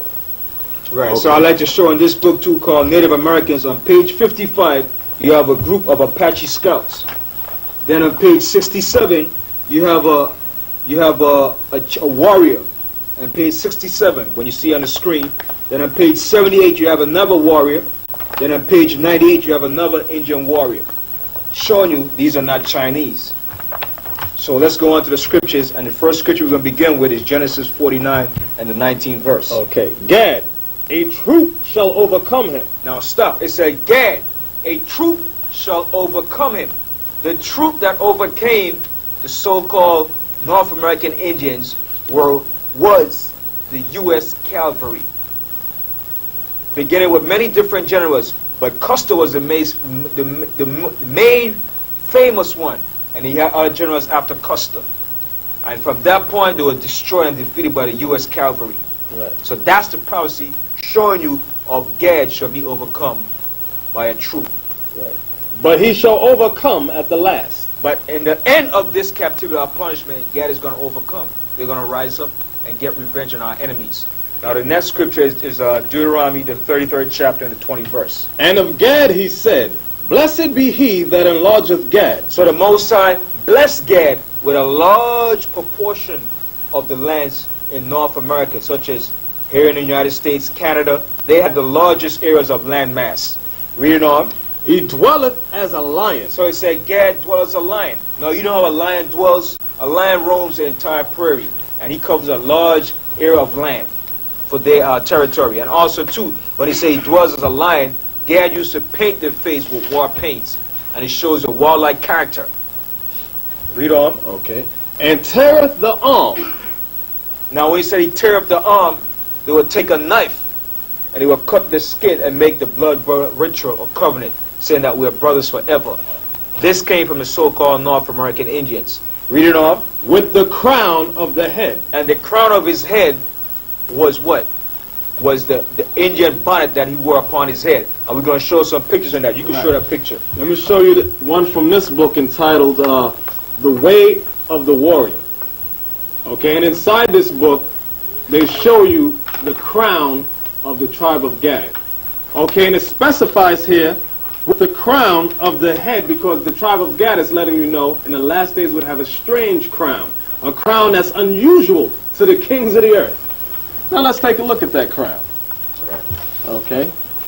The title says Crowning Glories. And I'm glad it got the word crown there, because it goes directly with the Bible. Crowning Glories. Do you see that crown? That's a magnificent and beautiful crown. Okay, a war bonnet. All right. In this book called Native American on page 81, it's going to see a group of Indian chiefs. There it is right here. Here's the crown of the head right here. There's no getting around that scripture. That's the proof right here. The crown of the head. There's another one I'm going to show you on page 85. And only top warriors wore these crowns for their victory in battle. Not this one, but this one over here on page 85. See that beautiful crown? That's from the scripture. And that's what the Native Americans, Indians wore upon their head. A crown, a beautiful crown of feathers. Right, you brought out that part about tear up the arm. Right, tear up the arm. That blood brother covenant. Okay, they would get a sharp stone or a knife and break their flesh and put their hands together so that the blood would mingle. I wouldn't suggest you do that today, though. You get AIDS and drop dead. So, but that was the prophecy on what the tribe of Gad would be doing in the last days. Okay? So what was the next scripture we were going to go to? There's more to that too. There's more in the 20th verse. Right. Yeah, Deuteronomy verse. 33 and 20. It 21. says, 21, excuse me. Yeah. And he provided the first part for himself. So I mean, when he divided different areas of the land, he took for himself. Read on. Because there were other tribes that came along with him. But Gad took their portion of their land. Read on. Because there, in a portion of the lawgiver, was he seated. So Gad also, too, when he came over, became a lawgiver. Because they took part in what? In the ceremonies, issuing the laws, and showing justice among themselves. Read on. And he came with the heads of the people. So when he said he came with the heads of the people, he came along with the other tribes, such as the Puerto Rican Indians known as the Boricua, Taino, and so forth. They didn't come alone. They came along with the rest of the tribes of Israel. Read on. He executed the justice of the Lord and his judgments with Israel. So he also executed justice and judgment too. That was part of Gad's duty when they came over here. Because Gad had laws, like we just read in the book of James Adair. They kept the laws and the ceremonies, also wearing the fringes. You notice amongst the Native American Indians, they wore the fringes in all their garments. I'm going to show some pictures of that too, when they wore the garments. That was a natural custom. Right, let's get that in the, I'm going to get that. This is Numbers chapter 15 verse 38. Speaking to the children of Israel, and bid them that they make them fringes in the borders of their garments throughout their generations, and that they put upon the fringe of the borders a ribbon of blue. So that was the law for that the Most High had given to the Israelites, to wear fringes, and upon your fringes you put a border of blue. As you see in many clips, you see the Native American Indians, we wore fringes, okay? And there's one where you can actually see the ribbon of blue. That was according to the laws of the Most High. And the fringes represented the laws. There were over 600 laws that was given to our people. Okay, so now I'm going to go to 1 Chronicles 12 and verse 8. It says, and of the Gadites, they were separated themselves unto David. They were scouts. Like the so-called white man used the Apache as scouts to hunt other Apaches down. They were scouts in David's army. Read on. Into the whole, to the wilderness, men of might and men of war. They were men of war, courageous, Geronimo, Victorio, you name them. Great warriors, Santana, Sitting Bull. Read on. Fit for the battle. They were fit for battle, excellent warriors. Read on. That could handle shield and buckler, whose faces were like the faces of lions. So meaning they paint their faces with war paint. Right. When they went out to war. I'm gonna show a clip of that from this book entitled After Columbus. This is from the Smithsonian Chronicle of the North American Indians. Okay, you got two photographs here showing you what the scripture means when it says whose faces were like the faces of lions, meaning, like the brother brought out, they used to paint their face fiercely. So they looked terrible when they went to war. Just like a lion looks. Okay, I'm going to read on. It says, whose faces were like the faces of lions, and were as swift as the roes upon the mountains. They were swift. Swift. They was good. One main tribe that was famous for that were the Apaches. They was good for using what you call ninja tactics in warfare. And a history book tells you that the Indians were so swift they could run 300 miles non-stop. They were swift in war. They could outrun a horse. That's how swift they were in battle. That's the history. And also there's another one in 1 Chronicles 5 and 18. I'm going to show 1 Chronicles 5, 18, where it tells you right here. It says the sons of Reuben, which are the Seminole Indians who were brothers to the Gadites. It says, and the Gadites and the half-tribe Manasseh, which are the so-called Cuban Indians, are valiant men able to bear buckler and sword, and to shoot with bow, and skillful in war. In this book right here, what is this right here? It's showing the bows and the arrows. The Indians were skillful in using the bow, and they were skillful in war, like I named before, with many different leaders of the so-called Native American Indians. So those are the scripture and prophecy showing you about the so-called Native American Indians. So at this time we would like to show and prove, according to the Apocrypha, which is the Bible, how the 10 tribes came over to the Americas, known as the New World. And these 10 tribes were referred to as what you call Native American Indians, the Indians in Central America, throughout the Caribbean and South America. Now this is the book of 2nd Ezra, the 13th chapter and the 40th verse. Those are the 10 tribes which were carried away prisoners out of their own land in the time of Hosea the king. So this Hosea was the king of Israel during that time, when the nation of Israel was split into two, known as the northern kingdom and the southern kingdom. Now at this time, Shalmaneser, the king of Assyria, took the 10 tribes out of Israel and took them into his country, which is up in Assyria. Read on.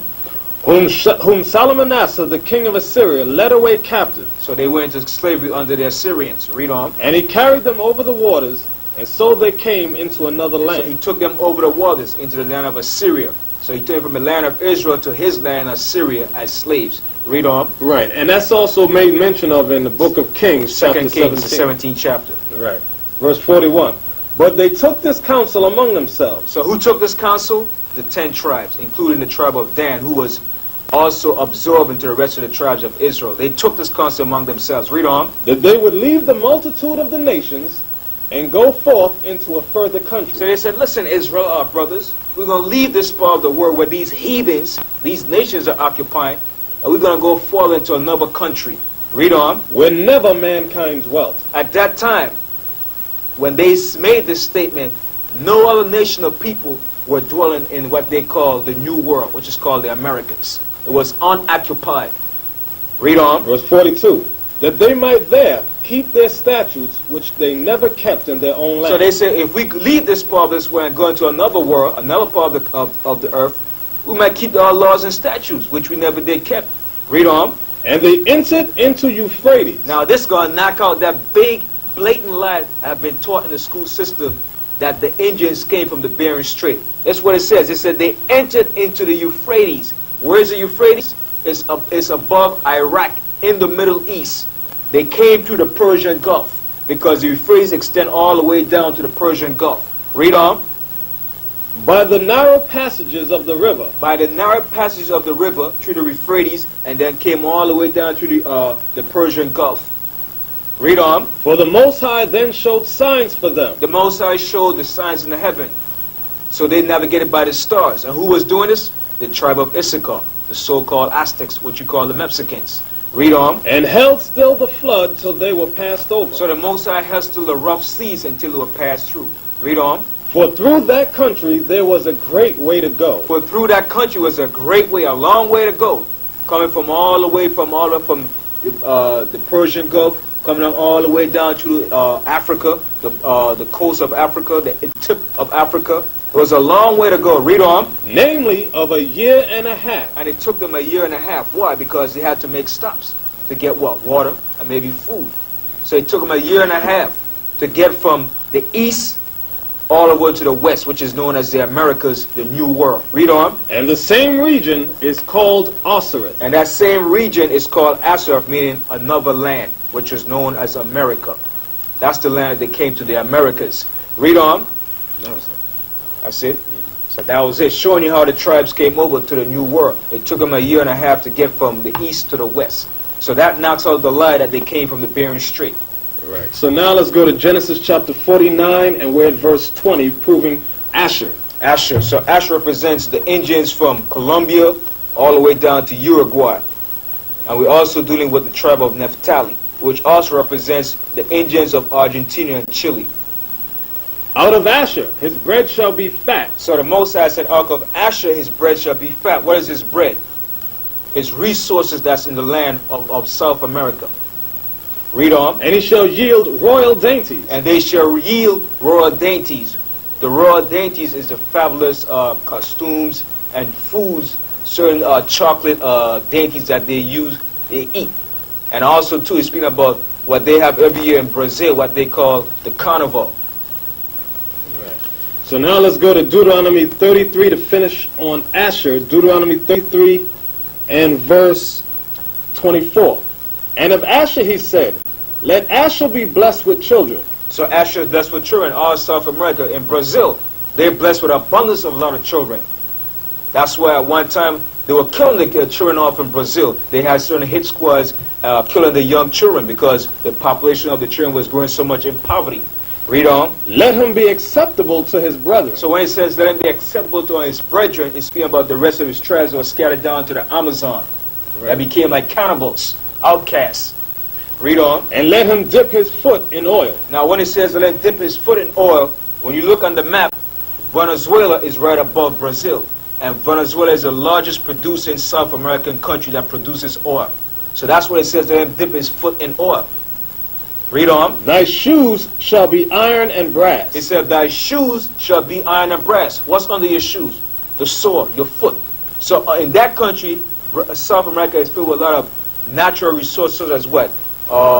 Silver, gold, copper, and aluminum, all sorts of natural resources that's needed for your building of materials and so forth. Read on. And as thy days, so shall thy strength be. And so as the days are, so are the strength. They constantly multiply and increasing. So South America is a rich country in resources. Right. So now let's go to Genesis 49 once again in verse 21 to prove Naphtali. So Naphtali represents the Indians of Argentina and Chile, known as the Araucanian Indians, that lives in the southern part of South America. Read on. Naphtali is a hind let loose. So a hind let loose is like a what you call like a horse, or it's like a wild goat. Right. They're like nomads. They wander. Right. Okay. So they call them the gauchos. Right. But I'm not talking about the Spanish that went over there and classified themselves as gauchos. I'm talking about the real Indians of that area. Read on. Because down in Argentina and Chile, you have a lot of so-called Spaniards in that area. I'm not talking about those people. I'm talking about the true inhabitants of that country. Read on. He giveth descent. Read on. He giveth goodly words. So the people of Argentina give goodly words, because when you look up the word, the capital of Argentina is what? It's Buenos Aires. In Spanish, it means good air, pleasant. So the Indians of that country were pleasant people until the Spaniards came and robbed and destroyed them. Right. So now let's go to Deuteronomy 33 and 23. It says, and of Naphtali he said, O Naphtali, satisfied with favor. And they're satisfied with favor. They're pleasant people. The land is full with what? With the blessings of grapes, wine, precious wine that comes from Argentina and Chile. Read on. And full with the blessing of the Lord. Possess thou the west and the south. Now when you look on the map, Chile possesses the farthest western point in South America. Possess thou the west and the south. And Argentina possesses the most southern point in South America. When you look on the map, Chile and Argentina. Chile is to your west, and Argentina is the most southern point of South America. Right. Possess thou the west and the south. Also, because this is in the western hemisphere. Right. Okay. Possess thou the west and the south. As we brought out, the southernmost part is Argentina. And Chile is to the west. Right. And also, too, when it says the Most High blessed them, Argentina possesses a large amount of beef. The cattle industry in Argentina. Okay, so now we're going back to Genesis 49 and we're going to deal with Joseph. Right. Okay, which became Ephraim. You can expound on that. Now we're going to deal with the tribe of Joseph, which represents also the tribe of Ephraim and Manasseh. And to show that scripture real quickly, go to Numbers 132. It says, of the children of Joseph, name the children of Ephraim by their generations. So Ephraim took the posterity of his father Joseph, but the name was still there. So let's read Genesis 49. Right, real quick. In Genesis 48, when the blessing was to come on Joseph, he asked his father to give it to his sons, Ephraim and Manasseh. So Ephraim was the younger boy, Manasseh was the older. You can read the story on your own. So the greater blessing was put on Ephraim. It tells you that Jacob crossed his hands like so, and put his right hand on the younger boy and his left hand on the older boy, and put the blessings on him. So read Genesis 48 to get the history behind that. So now, we're going to speed up because we're running short of time. So we're in Genesis 49 and 22. Joseph is a fruitful bow.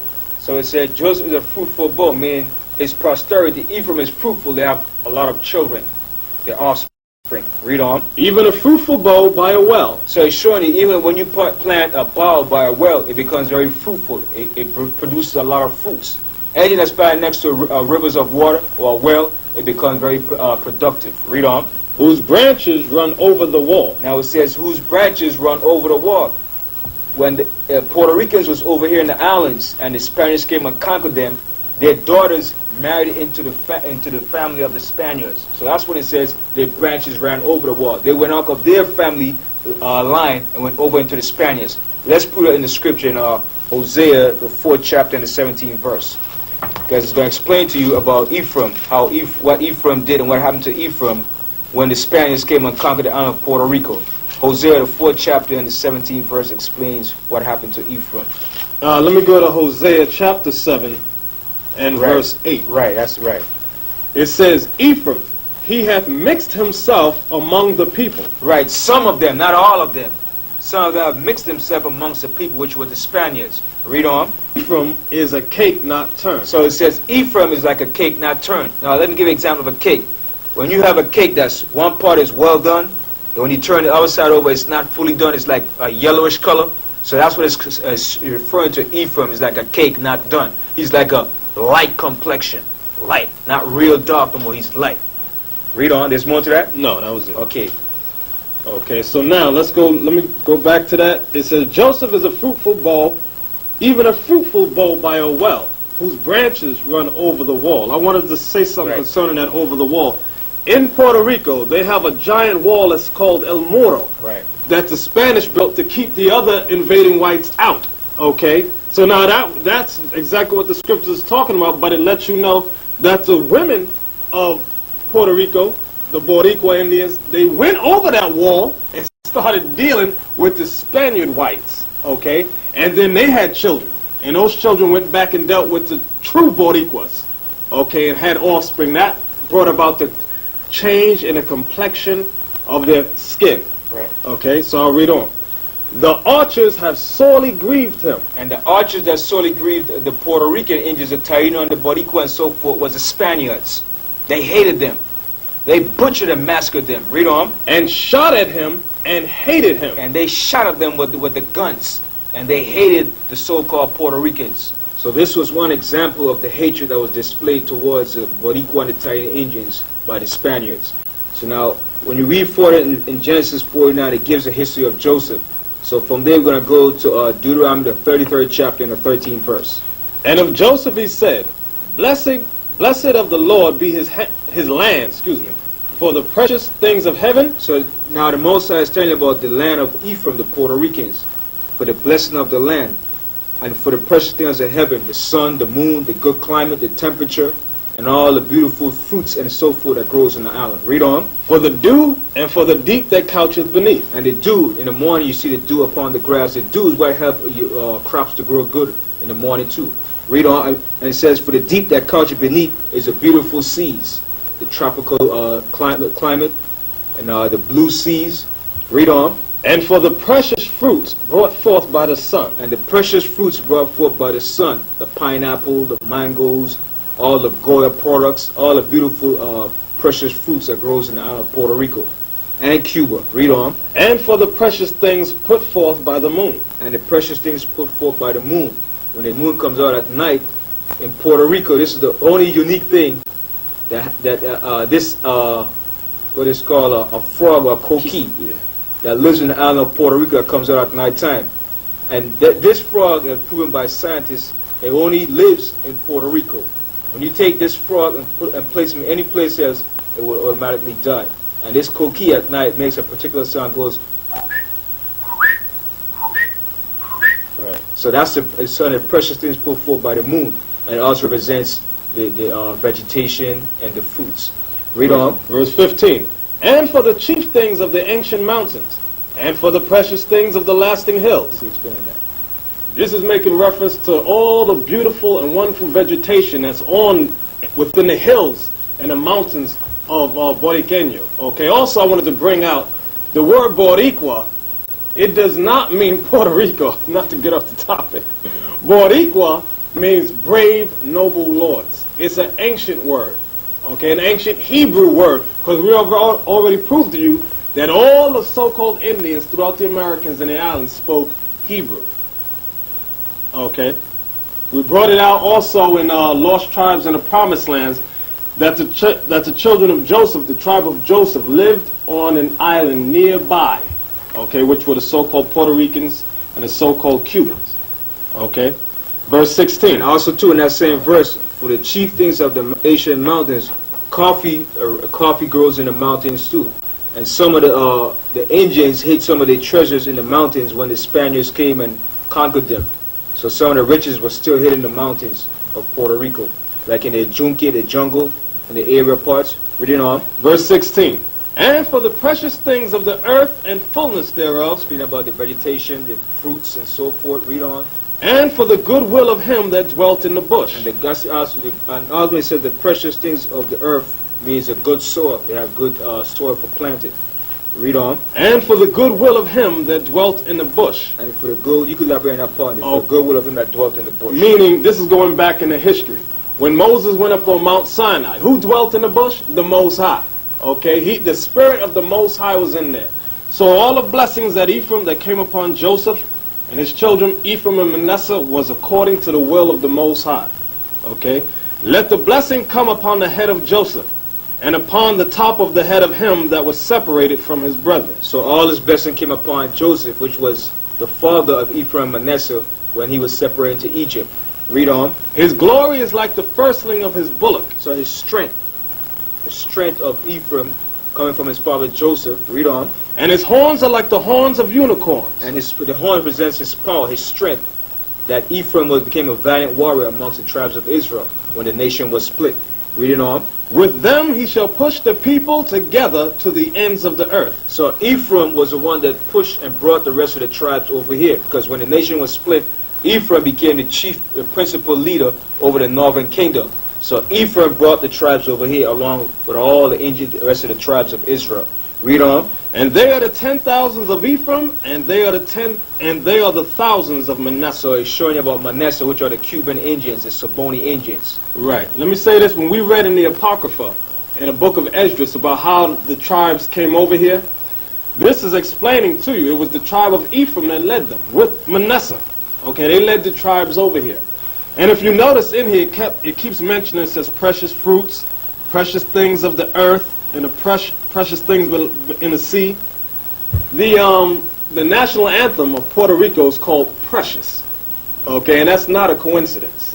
And then also in Cuba too, Cuba produces a lot of sugar cane. It produces coffee, tobacco. Cuba is a rich producing country too. Right. One time Cuba was a very large producing country. It produced sugar cane to the Western world. Let's go to Hosea chapter 4 verse 17. Okay.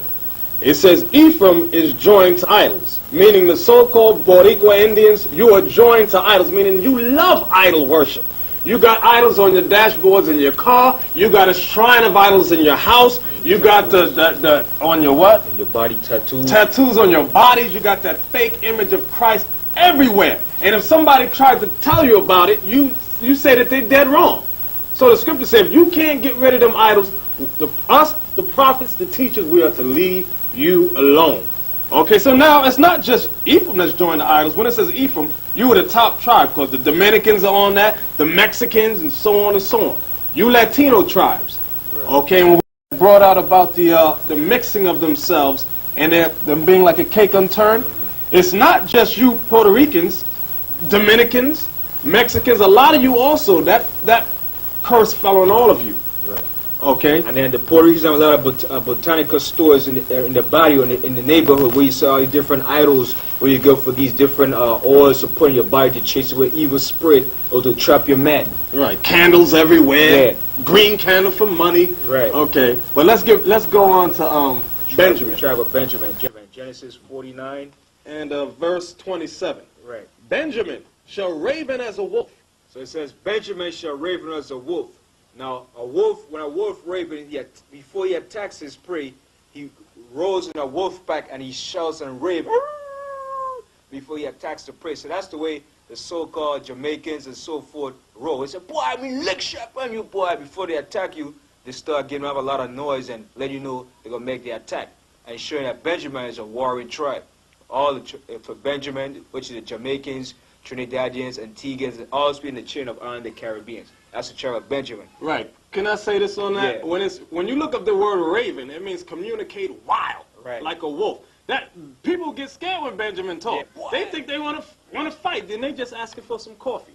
That also goes into their music. Right. Whereas the American black is singing about love and all that. What's Benjamin singing about? Taking down the white man. Babylon shall fall. Okay. Judgment upon Babylon. And when you go back in the reggae songs like with Peter Tosh and Bunny Williams, Steve Pulse, the reggae's back in the late 60s and the 70s was all about revolution against the system. Right. Where the American blacks never sung about the revolution or destruction of the system, but the so-called Western sung those militant songs. By the rivers of Babylon, the judgment of Babylon, and all these different revolutionary songs pertaining to the judgment of the great whore. And a lot of Rastafarians They're the main one that came up with the idea of teaching about Babylon and so forth. They know they're Israelites, but they go off into the Haile Selassie and Ethiopian doctrine. Let's read on. Yeah. It says, in the morning he shall devour the prey. So in the morning of our rulership, when the Most High raises us up, Benjamin is going to be vicious upon our enemies. Right. Read And on. at night he shall divide the spoil. And the night is going to rob the enemies of the spoil and take back what rightfully belongs to us. Right. The night meaning the night of the so-called white man. The end of your kingdom. Rulership. Right. Okay. So now let's go to Deuteronomy 33 and verse 12. And of Benjamin he said, the beloved of the Lord. Because Benjamin was the youngest son of Jacob, and he became the beloved. When they was down in Egypt, Joseph told his brother to send for Benjamin. And Jacob was, oh man, you going to send my youngest son now? So now I'm really going to die now. Read on. Shall dwell in safety by him. So Benjamin dwells in safety of the Most High, which is between the Caribbean islands, between North America and South America. That's the safety of the Most High. Read on. And the Lord shall cover him all the day long, and he shall dwell between his shoulders. And the shore represents the skies and the seas, the beautiful seas that's covering the Caribbean islands. Right. So now let's go back to Genesis 49 and verse 28. Right. All these are the 12 tribes of Israel. So all these are the 12 tribes of Israel. And this is it that their father spake unto them and blessed them, every one according to his blessing he blessed them. So Okay. it's showing you all the tribes. Remember we just read in Nature Knows No Color about the Jews that were in Portugal and Spain was so dark that when John Bigelow came to the Caribbean islands in Jamaica, he found them there in the island of Jamaica, which were the Benjamites, and he said they are Negroes. And a lot of Jamaicans know the history that they're Israelites, but they go into a different philosophy of Ethiopia. Right. So now let's jump back to Deuteronomy 33 and verse 29. It says, happy art thou, O Israel, who is like unto thee, O people, saved by the Lord? And Israel is going to be saved by the Lord. Read on. The shield of thy help, and who is the sword of thy excellency? And the Most High is our sword that's going to get vengeance against our enemies. Read on. And thine enemies shall be found liars unto thee. And all of our enemies going to be found liars unto us. Read on. They're found liars now. Now, right. Right now, this as second. we're speaking. And thou shalt tread upon their high places. So the high place we're going to tread upon is to take away the white man's rulership under the powers of the Most High by the nation of Israel. So that concludes the 12 tribes of Israel. I would like to name the names of the tribes. Judah, his name means the Most High praises. Benjamin means son of the right hand. Levi means joined to me. Simeon means affliction heard. Zebulon means dwelling. Ephraim means fruitful. Manasseh means made to forget. Gad means true. Reuben means see as a son. Naphtali means my wrestling. Asher means happy. And Issachar means he is hired. So these are the names of the 12 tribes of Israel. In the Hebrew, it's known as Yehoiada for Judah. Benjamin is Banyamin. Levi is Loya. Simeon is Shamaiwan. Zebulon is Zabalawan. Ephraim is Aparayim. Manasseh is Manasseh. Gad is Gad in Hebrew. Reuben is Ra'aban. Naphtali is Naphtaliah. Asher is Asher. And Issachar is Yeshachar in the Hebrew. So these are the names of the 12 tribes of Israel, which are the so-called black Americans and the so-called Native American Indians and the Indians scattered throughout the Americas, Central and South America. So with that, this is the conclusion of 12 Tribe Productions for the House of David. We say shalom. Shalom. Kwam Yeshua.